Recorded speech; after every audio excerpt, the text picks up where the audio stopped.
Hello guys, welcome back to my channel improve English. आज हम सीखेंगे रूल्स ऑफ स्पेलिंग। कैसे आई और ई मिलकर ई का उच्चारण देते हैं। यदि किसी शब्द में आई और ई मिलकर ई का उच्चारण देते हैं तो उसमें लिखते समय पहले आई आएगा और बाद में ई। Let's see some examples. Our first example is believe. In believe, I and E is giving the pronunciation of E. Believe का हिंदी मीनिंग है मानना। और next English word is chief. Chief में भी आई और ई दोनों मिलकर बड़ी ई का उच्चारण दे रहे हैं, जैसे चीफ। चीफ का हिंदी मीनिंग है मुखिया।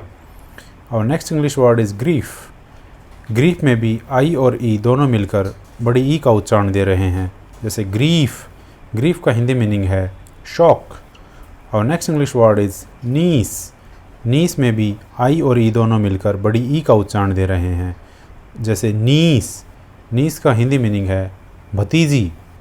और next English word is relieve.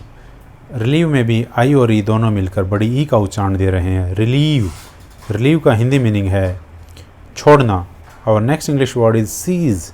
Seize में भी आई और ई दोनों मिलकर बड़ी ई का उच्चारण दे रहे हैं, सीज। सीज का हिंदी मीनिंग है घेराबंदी। और next English word is yield. Yield में भी आई और ई दोनों मिलकर बड़ी ई का उच्चारण दे रहे हैं, यील्ड का हिंदी मीनिंग है पैदावार। So let's learn the words which we learn today. Believe. Believe. Believe का हिंदी मीनिंग है मानना। चीफ। चीफ का हिंदी मीनिंग है मुखिया। ग्रीफ। ग्रीफ का हिंदी मीनिंग है शौक। नीस। नीस का हिंदी मीनिंग है भतीजी। रिलीव। रिलीव का हिंदी मीनिंग है छोड़ना। सीज। सीज का हिंदी मीनिंग है घेराबंदी। यील्ड। यील्ड का हिंदी मीनिंग है पैदावार। आप देखेंगे कि इन सभी वर्ड्स में आई और ई बड़ी ई का उच्चारण दे रहे हैं।